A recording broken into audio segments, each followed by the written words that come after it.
tayo ngayon.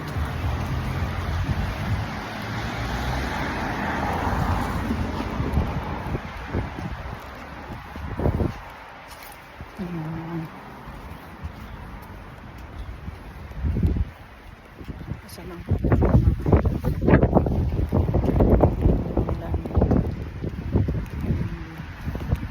mamaya nagkaulan kaya nagano na lang bus na actually alaw na pa